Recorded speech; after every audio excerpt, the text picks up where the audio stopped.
No mic checks, no nothing. Check, one, check, baby, 1, 2. Yeah, the excluded middle, Ryan and Ryan, coming at you from the back shack. Oh yeah, we're in the back shack. You obviously didn't watch the last episode, Trish. She's over here looking at me like I'm crazy. I mean, I kind of felt the same way. From the bunker down under. Dreaming. Yeah, for sure, man. Yeah. Well, anyways. So Sunday in our world. Mics sound good, man. Actually, yeah, didn't even do no checks, and they're all right. Well, I got on there and tinkered with them a little bit before he got here. Yeah, good call, Ryan, because I was slipping on my job, man. Yeah, well, we changed them that one day that we had the mic in the middle, which is a condenser mic, and these are dynamic mics, and trying to make everybody sound good when you don't really know what you're doing is a terrible choice. I never should have poked any buttons to begin with. I should have just left it the way we had it. Yeah. Oh, well. It is working, what it is. Work in progress anyways. Did I poke the button? No. I think I did. I don't think you did, man. Yeah, it flashed at us. Oh, yeah, it did flash at us. Yeah, we're good. Yeah, we're solid. Yeah. Yeah, what is Sunday? Sunday fun day. Sunday. Yes. Yeah, Sunday, man. It's not been that fun. I've had a good time, man. I'm not saying this is the worst day ever, but it was a little heavy. So our heaviness with that, I don't know. Are you on the announcements chat, on the Prairie Mag announcements chat? Nope, I'm on the one that gets spammed all the time. I've spared you from that for so far. Then I guess I'll be adding you when we get done here. Yeah, I get spammed a lot, man. I don't mind those because I just have it on mute. I just check it. I chime in on occasions when it's interesting or when something hits me and I got something to say. Yeah, I noticed you did chime in the other day. Yeah. Which and then they fired right back at me, but I didn't comment. As I'm strolling through, I kind of already knew. Yeah, so then all of a sudden I saw that one comment, and then I was like, go back and read it all, see what happened. So now they have an announcements chat because of the spams on the other chat where there's. Anyways, so yesterday afternoon, evening, whatever, the pastor put out a chat that says, announcement. Heavy announcements in the morning. Be prepared to pray. So, of course, this is, in the afternoon yesterday, so it's like, man, you really can't do that to people like me or Trisha, Yeah. We always think the worst. The unfortunate thing is the worst is about what it amounted to. It was pretty tough, man. It was something tough. I was hoping it was something building related that you could just overcome with money, right? Not that I have any, but someone, typically that's easier to overcome. So then it has to do with someone passing away that was extremely young and struggling with mental health, which is the whole point of why Mary Mag exists. So it just sucked, and that was our biggest fear, was that it had to do with death. And then it did, and then the testimony before that made it tougher. Yeah, it's pretty good. You got pretty deep pretty fast this morning. Yeah. I showed up for that one. I showed up to church this morning, man. That was good. I knew you were going to be there for some reason, though. How do you know I was going to be there, man? Tell no one I was coming. Well, I know that, but every once in a while you pray into stuff, you know what I mean? Yeah. So then after a lengthy prayer session, I was finally able to go to sleep, so then I knew you were going to be at church. Same as my little buddy that's struggling. Yeah. In the pink shirt, right? Yeah. I didn't think he was going to be there, and there he was. Yeah, church was good, man. It was. I think it's very important to be there. Yeah. Yeah, I was thinking that too because from our conversation earlier before we got on the show and stuff like that, I was, I'm sitting there and just seeing so many people there that are so young on the spiritual side of things and so undisciplined and almost borderline disrespectful, I would say. In that environment, man. I don't think it's borderline. I think it is disrespectful. Yeah. Now, how you handle it on the other side is where it gets right. And now, and I was sitting there, and I was like, and then and I always dig it inward, always, man, on myself, right. And try to do that. And I was like, man, I could probably do better. You know what I mean, by showing up more often and kind of show that, you know what I mean, kind of an example. Yeah, I guess you could say that's right. How I kind of looked at it, and it was like, they probably just lack guidance. But I'm like, dude, you guys are grown men though, too. At the same time, like, come on, guys. Are they just trauma bound and drug bound to an age that they've never grew out of. Yeah. You know what I mean? Good point, Ryan. Good point. Yeah, for sure, man. It's definitely hard for me to meet people where they're at in those situations because of the space, right? Because of the where you're at. And I will 100% agree. Like it some essences, it is just a building. Yeah. But the implications of what happens in that building are huge. Oh yeah, for sure. Because then we can go into it. Yeah, definitely. Because then you go into it like the little side off conversations weren't necessarily affecting me much early on. During the service and set, but it was kind of kept to a minimum. You could kind of hear the whispers, but it wasn't that bad. Like you're going to get that at any church you go to. Yeah, I get that. But then it catches though. Yeah, it does, man. You was noticing it, right? It's a little distracting, but then communion hits. That's what got me, man, because it was hard for me to dial in this morning, and I take communion on a different level. I believe as we should. Well, that's how it's taught there. Yeah, it's a different thing. Yeah, that's how I grew up with it. It was like communion is a moment where you have to come before God. You know what I mean? Represent and kind of acknowledge everything that happened with Christ, the sacrifice, the body, the blood. You know what I mean? Right. And then I think some of them lack understanding, so I can give them a little bit of a pass on that they don't understand the levity of the situation that's happening. Yeah. And I appreciate the ones who don't want to be a part of it and step away 50 yards. Yeah.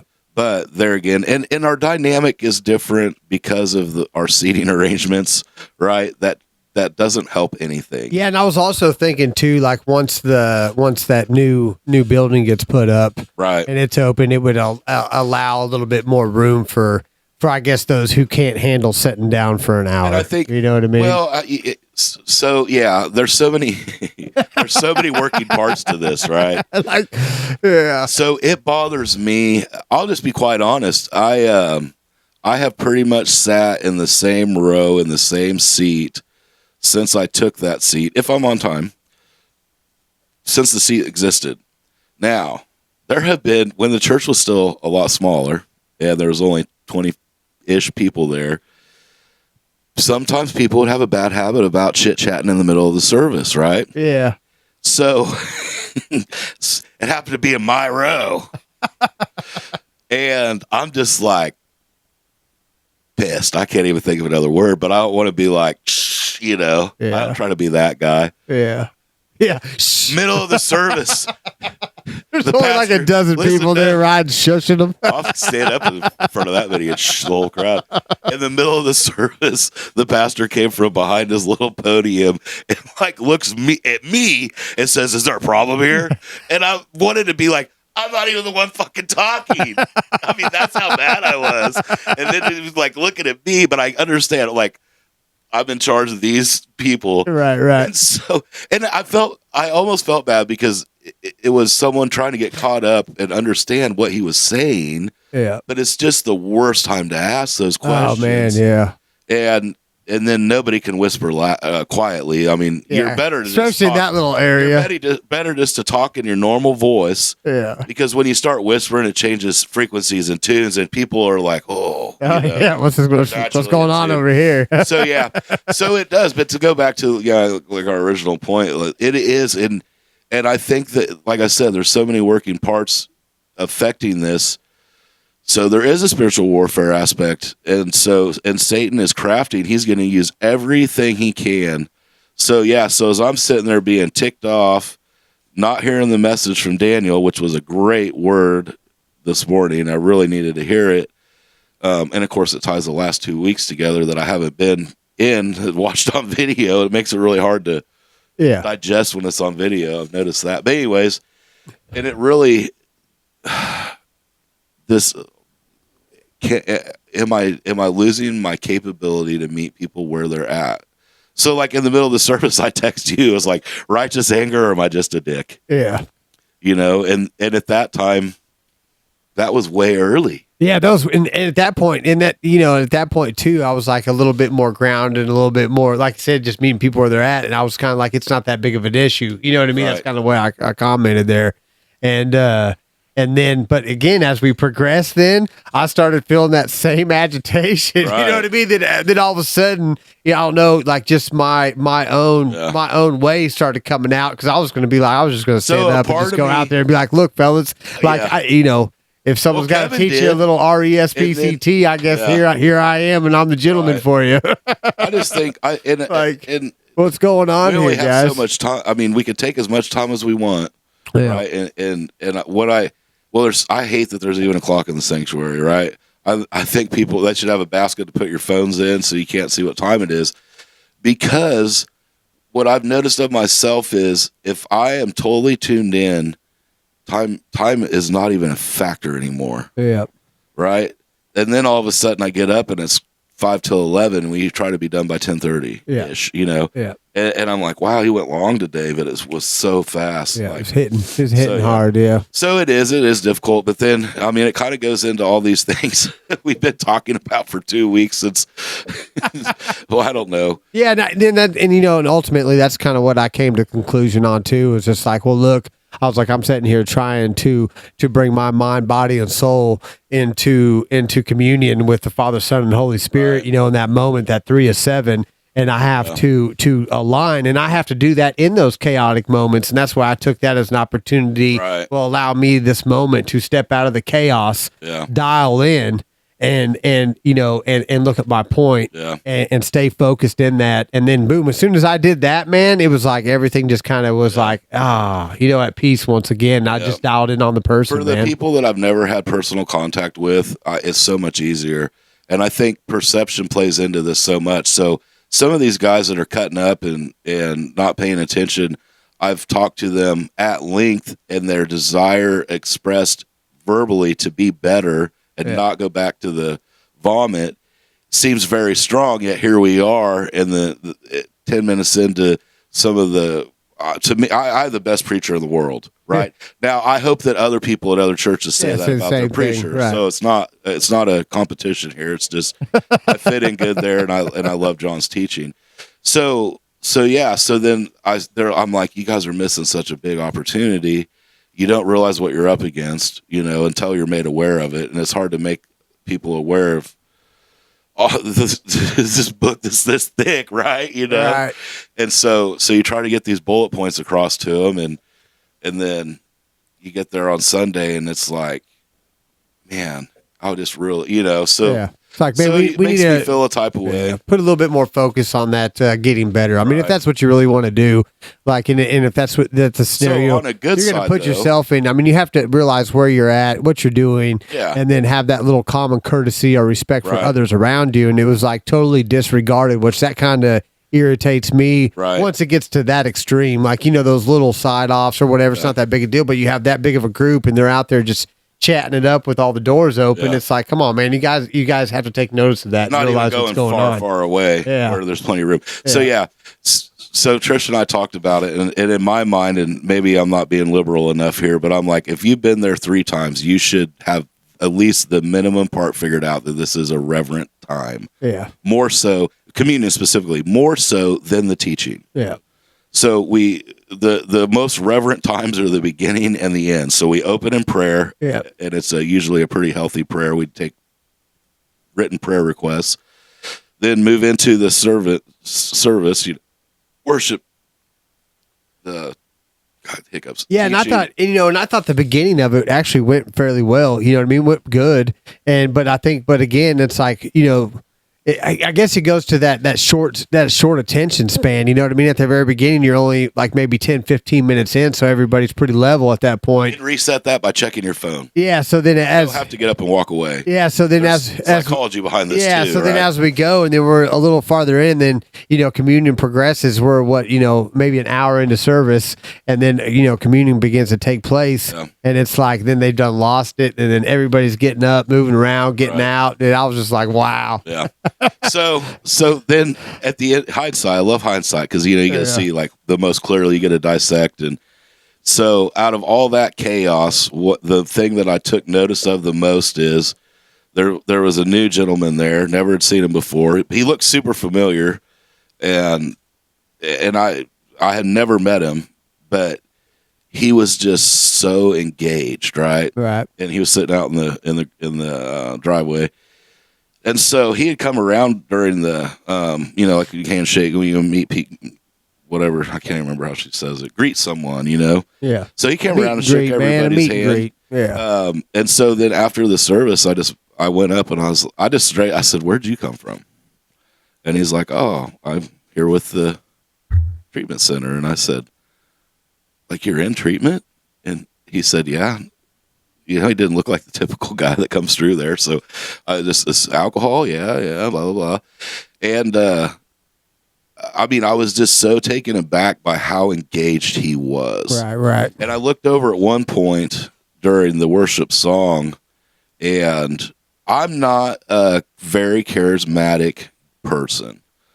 I'm not very often you won't see me with my hands up dancing in the aisle or any of that stuff. And so that made me, that almost took away all that other. Yeah. But then right away, this is what creeps in is, how dare those guys, other guys out there, ruin his time that he's trying to spend with the Lord. Now, next week, I probably fully expect he'll be sitting on the front row, right? And I hope he does. This is another thing that sucks. You get to know these people, especially that come through from other cities, and they're not transient, but they're here for 30 days basically, and then they go back home. Yeah. And man, that's hard on me. You know what I mean? Especially when they're really working hard. It seems like, too. I don't know. I digress. How about that? Yeah, for real though. Let's unpack something else. Yeah, no doubt. So yeah, no kidding. So for our people that we're reaching out to. We have a Facebook page, right? Yeah. And so some weeks ago, to catch back up, the twins threw us a nice party for our 1 year. And the reality of the end of that, I had made a Facebook post and I typed in "love to be loved." Oh, we're going with this. Well, I think we should at least touch on this because it kind of directly comes from what we experience today, right? Yeah. Love to be loved. And I had this, when I first typed it out, I had the word "we" in front of it. We love to be loved, right? And I had thought about it before I posted it. Like I wanted to caption something on there, but then after I got to that point, I was like, I want to leave this vague. Sometimes I like to purposely do that to see where people go with it. Right. And I think you and I, after you read it, were both 100% on the same page because it goes back to previous episodes where we talked about line 1 and line 2. Yeah, line 1 and line 2, man. And so for me, this morning, prime example, I feel like sometimes I've let other people not necessarily influence me, but I guess it's mostly just me, let people slip down to line 3, right? Yeah. Or they're still on line 2, but now I've moved God to line 2, and I think that I'm in charge or some bull, And so it makes it interesting. How do we even get to a point to really, really love the least of these, like the book says? Yeah, and it's awesome that you say that because I didn't say anything this morning based just on that because I felt I was moving myself. Again, right. I guess that how you put that's a good example. Like for me to say something there, I think I would have been, basically unauthorized to do so. You know what I mean? I would have been working in my own works at that point and seeing my own situation and trying to have control over that. So, yeah, it's probably a good thing I didn't say anything. And again, it's probably not my place anyways, really, at that point. It would be, I would have to be more or less guided and directed, I think, in a moment like that to say something. And I wasn't. Yeah. So I just chose not to say something. Right. So then, boom, I guess I'm putting myself down where I should be on that second line. Right. Along with those fellows as well, just the same. Because in the grand scheme of things, I mean, I ain't no better anyways. Yeah. I don't know. I mean, I think, so the last couple of weeks I was, I volunteered to teach Sunday school and I'm not So when Sunday school then is that during the church during the service. service? Yeah. Okay, So any kids from 4 and under can go into the nursery. It's up to the parents' discretion, right? And then like 5 to 4th grade, then we have like a little children's church, and it does help. There for a while we didn't, and there was 10 kids in there. It's hard to keep them. Oh yeah, for focused. sure. And then this is good for them, I think, to be able to do that. I was just thinking, they should put those dudes that kept getting up, put them in a little study. You know what I mean? I think that'll come with time. Yeah. They'll have some deeper study time that's more individualized, where they can ask some questions, and things like that draw you in closer to God. Yeah. And it all works in conjunction. You know what I mean? Right, That's right. why the book says meditate day and night. Yeah. Pray without ceasing. It's like they're there for the hour, which leaves 167 hours for Satan to get them. Yeah. And they don't have that reality. Yeah, they don't have that comprehension for sure. Yeah. Yeah. But so I'm sitting here with these kids that. Kids are not the same as they were when we were kids. No. Now, I'll give it. I went to a pretty small school, elementary and junior high, where more often than not, we only had about 12 kids in my class. Yeah. So on a good year, we might have 19. Like, I think the biggest class I ever had was 19 kids. Most of them were very well behaved, right? Private Christian school. So I had a little brother that was a terrorist, right? He was not well behaved. He couldn't sit still. But I'm here to tell you, there were certain times where he would not move his butt. And so in my head, I'm like, if he could do it, anybody could do it, right? I'm just being quite honest here. So I'm watching these kids, interact and talk back to me and the other guy and he's a wrestling coach, this other guy that was helping. And I'm not upset, really. I was hurt more than anything because I feel bad for the kids, because there's obviously other working factors that have contributed to the way they're acting right now. Typically parents, right? And so then I would find myself like being angry at these parents that I don't even know. You know what I mean? And so then I'm right back to this thing of the whole, and I love how God works, because at the time I'm typing that out, at the same time it's like he's ministering to my spirit of what this really means, right? Because a year ago, I had it dialed in pretty good when I first started at the treatment center and really working hard to meet people where they're at. And I was able to apply that to anybody. And then somewhere along the way, I was just like, oh, I can't even tolerate people anymore. There's too much peopling going on for me, And so then I find myself in the Sunday school classroom to like really be able to come to God as a little child is what it ended up, and to realize that here I am, I'm hyper focused on stupid stuff, and at the end of the day, I just need to really step back and let things kind of work themselves out. Yeah, kind of let it play out. Let God be God, Yeah. And instead of being angry, use that same motivation to be angry to pray. Yeah, have a little bit of patience, man, for sure. Yeah, because I think I've done all right with that. I haven't slapped or hit punched or yelled at a child lately. That's probably a good thing. That's probably a good thing, Ryan. Probably don't want to do that, man. I know. We're sitting there, a little kid goes flying across. Yeah. I don't mind. It's just Ryan. Just in the middle of the service, you just hear this little one. smack. Well, so I was raised in we did not go Middle class. Was you raised in a middle class home? Oh gosh, yeah. Truth be told, Middle class yes, family. I was, yeah. I don't know, maybe upper middle class. I don't know that even mattered. And I come to think of it, like, I don't know. Classifications were so different in the 80s than they are now. Like, man, a lot of that's what it's like. I was raised in a middle-aged family. Like, dude, majority of people have, man. There's a lot of people in the middle class. You know what I mean? There's a lot of people in the middle class. I would say probably why she says it, because she can relate. Well, she's trying to relate and not relate to the elites that run the machine. Yeah. So yeah, we're kind of switching gears. I've been hard on this the last 48 hours or so. There's a political ad out that has a lady that she's reading this information, and they show a quick video of President Trump where he's addressing a room of people that are extremely wealthy, and he basically says he's a few of you in here are billionaires. And he's like, we're going to help you with your taxes too. So this political ad, basically there's this lady, she's reading this article and they show that little clip and she goes, I voted for Trump in 2016 and I voted for him in 2020, but I will not stand for this. I am not voting for Trump, you know?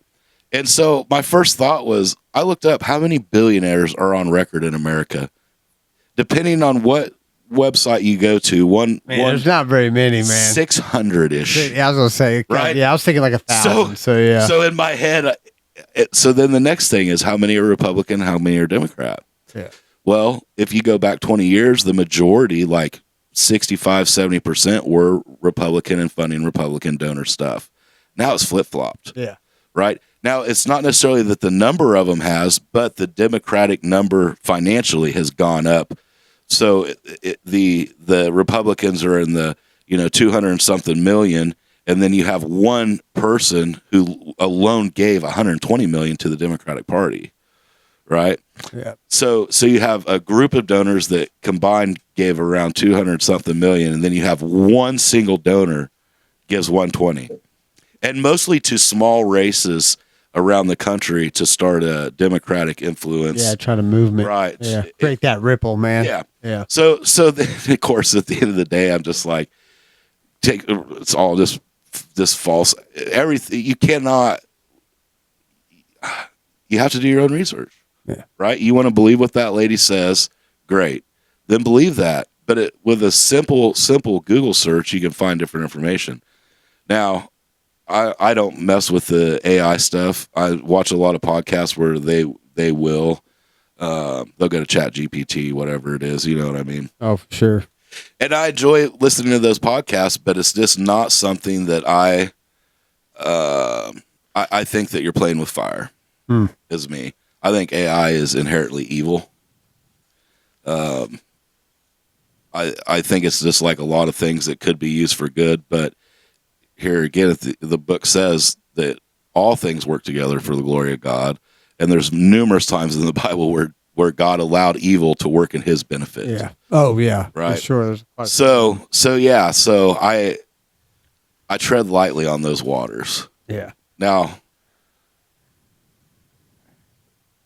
maybe in time as I'm just not a very technologically minded person, anyways. Yeah, I'm thinking of. So I have zero need for it. Yeah, I've maybe got on Chat GPT maybe 5 times, Right. just to mess with it. Yeah. Oh yeah, yeah, Just to see. yeah. I would say it's probably similar for me. Yeah. I can't wrap my head around how. I don't want to. Right. Yeah. I just don't want to. And so yeah. It's still that just drives me to be more determined though to put myself in places where I'm going to receive quality information, and that includes teachings from the Bible. Yeah, right? man. Discernment. It always goes back to discernment too, man. Discernment's definitely key. Like if your discernment's off, I mean, you're going to get way off, and you're going to get way off real fast because there's so much knowledge coming at you. I mean, 24/7, man.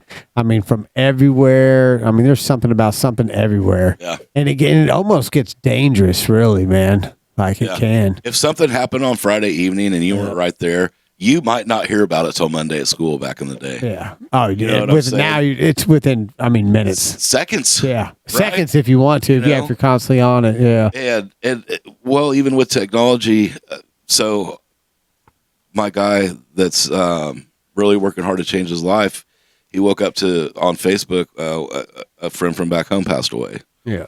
In a car crash, a terrible car crash. I hate that that's how he had to find out. Right. And so then, but it's something. I don't know. I mean, you're going to, yeah. I don't know. But it would have been so much better, I think, to get a phone call from a friend. Oh, yeah. But yeah, You know what I'm saying? that could take some time back then, you know what I mean? To finally would take hear. time, Yeah, it right? would take time. Yeah. Who gets called first? He would probably be pretty far down the Yeah, list that's as what a I mean. friend. Yeah, because you'd go through family, go through, Yeah. real close family friends, and then, move down the list. Yeah. So I guess there is some appreciation that he might not have ever known for a long time. I know in my life, my uncle had passed away, and through a series of events, I'd found myself in jail and not talking to my family very much. So then, like a couple years later, when we'd all reconciled, I said, "Oh, how's Uncle Lawrence?" They're like, "Oh, he died 2 years ago." And I was like, "Wait, what? What happened? Nobody told us." Yeah. Now, they might have thought they were trying to protect us. You know, I was probably 18 or 19, I guess, and so yeah, or they just didn't care enough to tell me. It's kind of how I felt, you know. So yeah, so I don't know. There's definitely.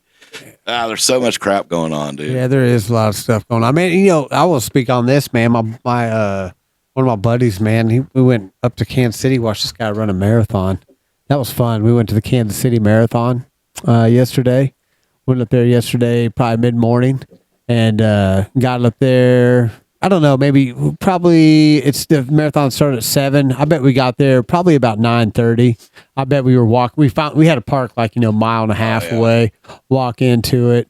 And man, dude, to watch those people come in at like that 2:30 mark, you know, sub 3, and just watch them just putting it out there, coming in, man, that was off the chain.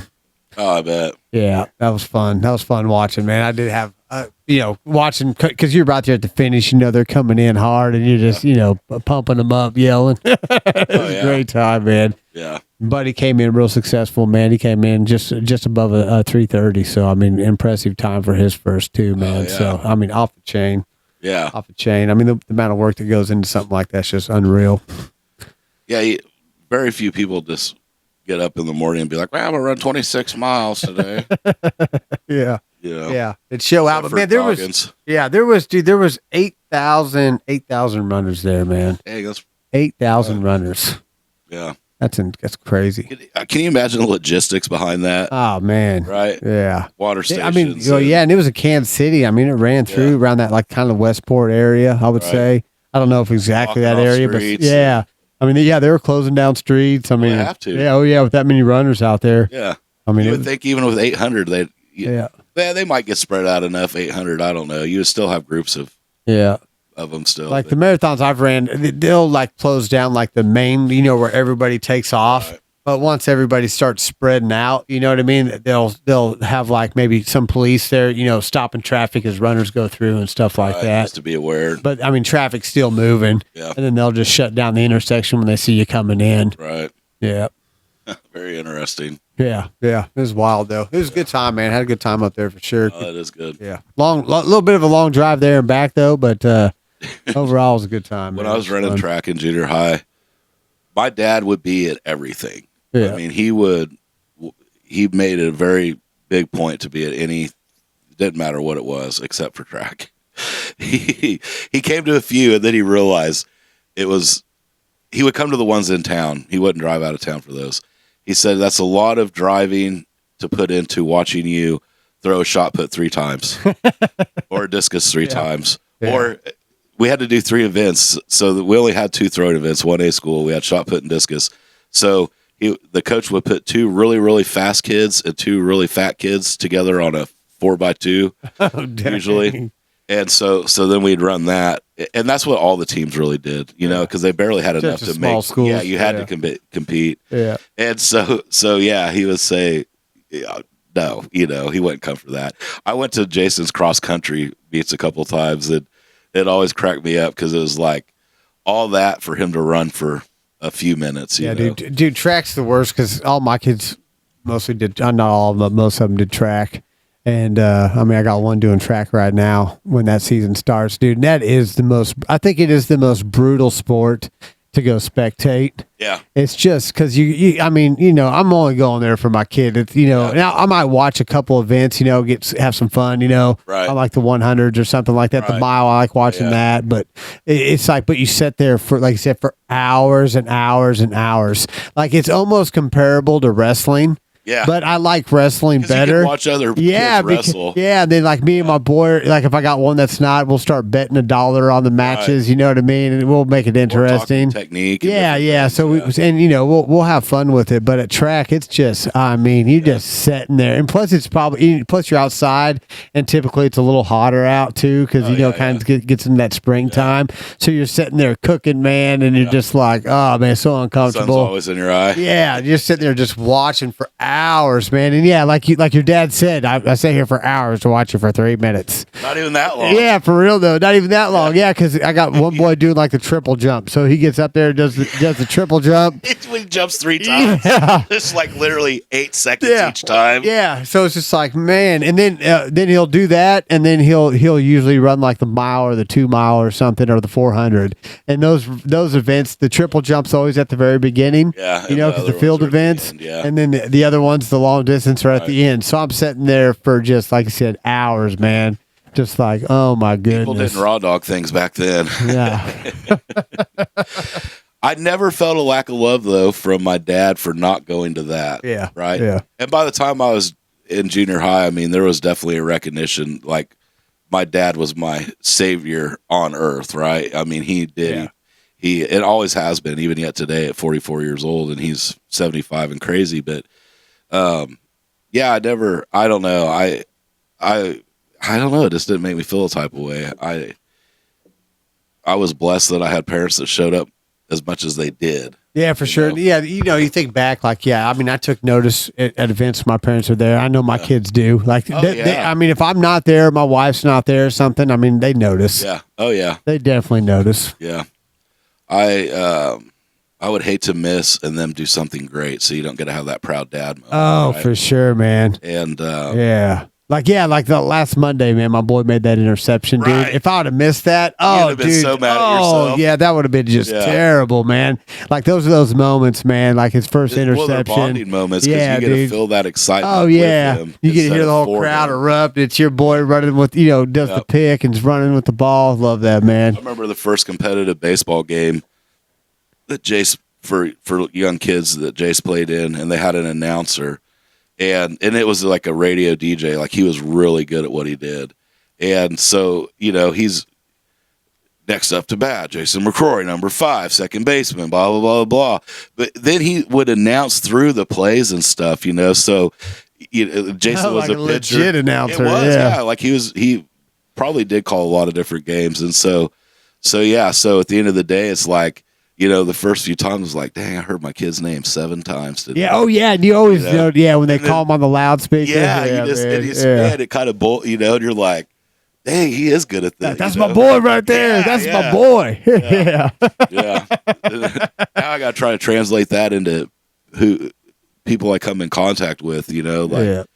Like I think that we get to have boundaries and we get to be choosy who we let into certain aspects of our life, and then we have these moments where it's like the recognition of like, dude, that is my brother. Yeah. Like, oh yeah, for sure. That is my sister. That is, the weirdest thing I've had to kind of understand in myself is like, I have these kids that I'm their earthly father that raised them and reared them. And in some aspects, I'm a spiritual father to them on earth, and then at the end of the day that they're believers, then they're, they're my brothers in Christ too. Mm-hmm. So then I have to treat them as such. Oh, for sure. Right? Yeah, you do. Yeah. And I like that. In the family dynamic, it's still family centered, but the dynamic has changed, right? Yeah. And then what that opens me up to is like when we have Jason sit here, then we get to learn from him instead of being on the other side. And I think that took me a while to realize that. In myself, I don't know. Maybe I could be clear off base on that thinking. I don't know. I don't think I am. No, I don't think so. I think we're all just kind of growing together. You know what I mean?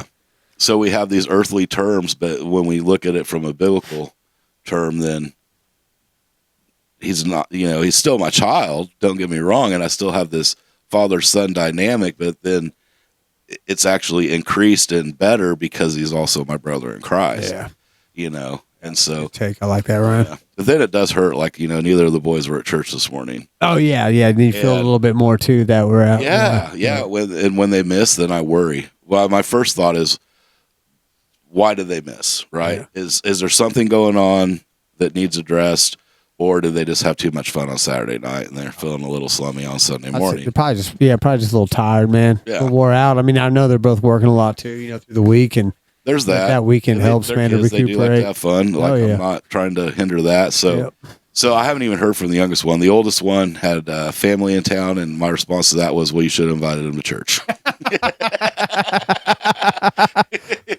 Right. You know what I mean? Yeah. Yeah. So Dude, that's pretty good. He said he should have. he wasn't being. See, the thing was though, he wasn't being 100% honest either, Yeah. though, because I started Probably thinking just about. knows you're sensitive on the subject, man. So Well, he's I trying am. to tread He lightly. was hanging out with his mom. Yeah, for sure. So it's coming up on Harper's birthday, and so Yeah. so there's that part, and so he knows. Yeah, I'm not even going to be any within 100 feet of that. Yeah, for sure, man. And so so I'm just make me feel a type of way for a minute, but at the same time, then it does have some worry because I think that they need to be there. They need the fellowship. Not as much as they need the message too. Don't get me wrong, but more than that, what they need is the fellowship. Yeah, that community Of other people that are like-minded, because when they leave there and they're not around the like-minded people, it's easier to stand up to influence. Yeah, they start slipping. Oh yeah. I mean, we go through the same battle. Oh yeah. Mm-hmm. When we start feeling disconnected from the one that provides ultimate connection.